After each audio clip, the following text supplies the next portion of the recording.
শিলপুৰী লোকসভা সমষ্টিৰ মাননীয় সাংসদ শ্ৰীযুত নজিবুল হুছেইন ডাঙৰীয়া, অসম প্ৰদেশ কংগ্ৰেছ কমিটিৰ প্ৰাক্তন সভাপতি শ্ৰীযুত ৰিপুণ বৰা ডাঙৰীয়া, অল ইণ্ডিয়া কংগ্ৰেছ কমিটিৰ মাননীয় সম্পাদক মনোজ চৌহান ডাঙৰীয়া, আমাৰ গোৰ্খা চেলৰ অসমৰ চেয়াৰমেন ইন্দ্ৰ শৰ্মা ডাঙৰীয়া, পদ্ম বাহাদুৰ চৌহান ডাঙৰীয়া, আৰ পি শৰ্মা ডাঙৰীয়া, টংক বাহাদুৰ ৰায় ডাঙৰীয়া, বেদপত বৰা ডাঙৰীয়া প্ৰমুখ্যে মঞ্চত শিৱামণি বৰা ডাঙৰীয়ানী প্ৰমুখ্যে আমাৰ মঞ্চত উপস্থিত থকা আমাৰ দলৰ নেতাসকল, আমাৰ জিলাৰ নেতৃবৃন্দ আৰু অসমৰ তথা আমাৰ শোণিতপুৰ বিশ্বনাথৰ আমাৰ লখিমপুৰৰ বিভিন্ন প্ৰান্তৰ পৰা আহি ইয়াত উপস্থিত হোৱা পৰম পূজনীয় ৰাইজ, আমাৰ কবিয়ে লিখিছিল মহা মহাপুৰুষৰ চানেকিৰে জীৱনৰ আমিও কৰিব পাৰো জীৱন গঢ়িল,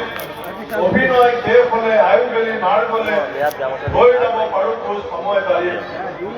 1921 চনত যেতিয়া মহামানৱ মহাত্মা গান্ধীৰ নেতৃত্বত পৰাক্ৰমী ব্ৰিটিছৰ পৰা ভাৰতীয় জনগণৰ স্বাধীনতা কাঢ়ি আনিবৰ কাৰণে সংগ্ৰাম আৰম্ভ হৈছিল, তেতিয়া টেলিভিছন নাছিল, টেলিফোন নাছিল, বাতৰি কাকতৰ ব্যৱস্থা নাছিল, কিন্তু সেই খবৰ পোৱাৰ পাছত আমাৰ এই বিহালীৰ ক্ষণজন্মা আমাৰ ছবিলাল উপাধ্যায় ডাঙৰীয়াৰ তেজ উঠলিছিল আৰু তেওঁৰ তেজত যি দেশৰ প্ৰেম, তেওঁৰ তেজত যি জাতীয় প্ৰেম, তেওঁৰ তেজত যি আমাৰ জাতিক উন্মুক্ত আৰু মুক্ত কৰাৰ যি ইচ্ছা আছিল, সেইকাৰণে তেওঁ গান্ধীজীক লগ নোপোৱাকৈ কংগ্ৰেছৰ সৈতে কথা নপতাকৈ অসমৰ জনগণক সংঘবদ্ধ কৰি স্বাধীনতা সংগ্ৰামত আগুৱাই নিবৰ কাৰণে তেখেতে এই সংগঠন জন্ম দিছিল।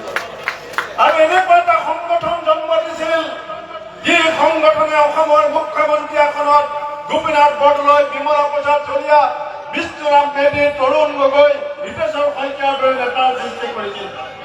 আজি মই আমাৰ গোৰ্খা চেলক ধন্যবাদ দিম, অসম কংগ্ৰেছৰ সভাপতিক ধন্যবাদ দিম, যে য'ত বীৰৰ পূজা হয় তাত বীৰ জন্ম হয়, য'ত কৰ্মৰ পূজা হয় তাত কৰ্মবীৰ জন্ম হয়, য'ত গুণৰ পূজা হয় তাত গুণী জন্ম হয়, য'ত ত্যাগৰ জন্ম পূজা হয় তাত ত্যাগবীৰ জন্ম হয়।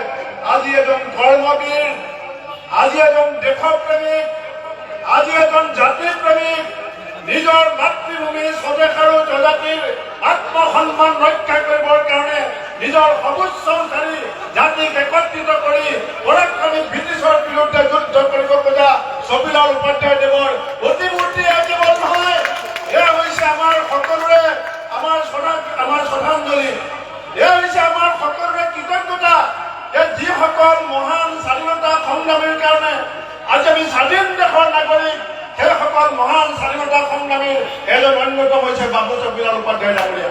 আৰু সেইকাৰণে এই নেপালীসকলৰ ঔৰসত জন্ম হোৱা ক্ষণজন্মা ছবিলাল উপাধ্যায়ক স্মৰণ কৰিয়েই আমাৰ জ্যোতিপ্ৰসাদে লিখিছিল যে সাম্য মৈত্ৰীৰ মই ৰলোৱা, চাহ বাগিচাৰ মই বনোৱা, ন অসমীয়া মমন চিঙীয়া থলুৱা নেপালী সন্মান কৰো, কিন্তু আমি সাম্প্ৰদায়িক ৰাজনীতি কৰিব নোৱাৰো, আমি ধৰ্মৰ নামত জাতৰ নামত ৰাজনীতি কৰিব নোৱাৰো, ক্ষুদ্ৰ ক্ষুদ্ৰ জাতিসত্তাসমূহক সামগ্ৰিকভাৱে আগুৱাই নি সামগ্ৰিক বিকাশ আৰু আমাৰ একতাৰ মানদণ্ড শক্তিশালী কৰিবৰ কাৰণে আজি আমি সকলোৱে সংকল্প ল'ব, এইখিনি আপোনালোকৰ পৰা কামনা কৰি তেখেতৰ শ্ৰীচৰণত মই শতকোটি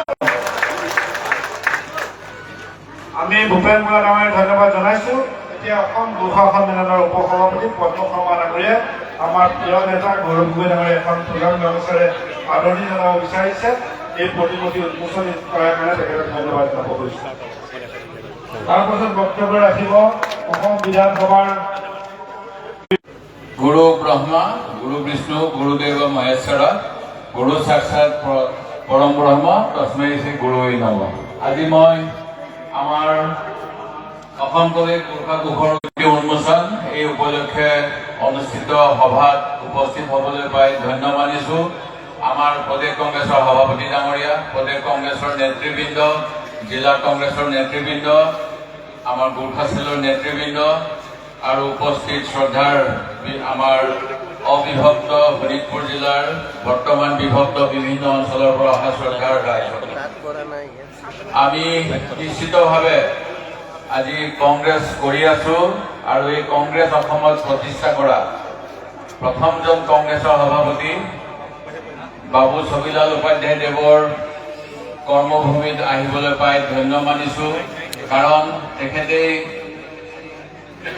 এটা সংগঠন অসম এছ'চিয়েশ্যন, যিটো সংগঠনে অসমৰ বিভিন্ন সামাজিক কাম কাজ, ৰাজনৈতিক কাম কাজৰ বাবে ব্ৰিটিছৰ লগত আলোচনাই হওক, তৰ্ক বিতৰ্কই হওক, বিভিন্ন কাম কৰি সেই সময়ত ব্ৰিটিছৰ বিৰুদ্ধে ব্ৰিটিছৰ অন্যায়ৰ বিৰুদ্ধে যুঁজ দি আছিল। সেই সংগঠনটো 18 এপ্ৰিল 1921 চনত যোৰহাটত এখন সভা পাতি কংগ্ৰেছলৈ পৰিৱৰ্তন কৰিছিল আৰু সেই কংগ্ৰেছ দলৰ জন্ম দিছিল আজি আমি যিজনৰ প্ৰতিমূৰ্তি ইয়াতে উন্মোচন কৰিলো, সেই বাবু ছবিলাল উপাধ্যায়ে। সেই গতিকে মই তেখেতক আমাৰ গুৰু বুলি কৈছো, কাৰণ আমি তেখেত নথকা হলে আমি কংগ্ৰেছ দলটো কেতিয়া কৰিলো হয় নাজানো। কাৰণ অসমত থকা বাকী মানুহে কংগ্ৰেছৰ সভা কৰিবলৈ গৈছিল, যিহেতু কংগ্ৰেছ দলটো হৈছিল 1885 চনত আৰু 1885 চনত জন্ম দিয়াৰ পিছতো অসমত বহুত অসমীয়া উপাধি থকা আমি মানুহ থকাৰ পিছতো কিন্তু এজন গোৰ্খা সম্প্ৰদায়ৰ মানুহে মহাত্মা গান্ধীৰ আহ্বান লৈ কংগ্ৰেছ দলটোৰ কথা বুজি মহাত্মা গান্ধীক সহযোগ কৰিছিল। আৰু মহাত্মা গান্ধীয়ে কিহৰ বিৰুদ্ধে যুঁজিছিল? মহাত্মা গান্ধীয়ে যুঁজিছিল অন্যায়ৰ বিৰুদ্ধে। মহাত্মা গান্ধীয়ে কোনো সাম্প্ৰদায়িকতাক বিচৰা নাছিল, মহাত্মা গান্ধীয়ে জাতিভেদ বিচৰা নাছিল, মহাত্মা গান্ধীয়ে ধৰ্মৰ নামত ৰাজনীতি বিচৰা নাছিল। তেখেতে সাধাৰণ মানুহ, যি জাতিৰে নহওক, যি ধৰ্মৰে নহওক, যি ভাষাৰে নহওক, সকলো মানুহৰ উন্নয়ন বিচাৰিছিল। আৰু সেই মহাপুৰুষৰ আদৰ্শ এই অঞ্চলটোত অসমত প্ৰতিষ্ঠা কৰিবলৈ নিজৰ অসম এছ'চিয়েশ্যন, সেই অসম এছ'চিয়েশ্যনটো বাবু ছবিলাল উপাধ্যায়, শ্ৰী নবীন বৰদলৈ, শ্ৰী কিশোৰ ভট্টাচাৰ্যী, এই সকলোৱে মিলি পেলাই সেই সময়ত বিসৰ্জন দি আমাৰ কংগ্ৰেছ দল কৰিলে। আৰু কংগ্ৰেছ দলটো শদিয়াৰ পৰা ধুবুৰীলৈ, উজনি নামনি সকলো অঞ্চলত তেখেতে সংগঠন কৰিছিল।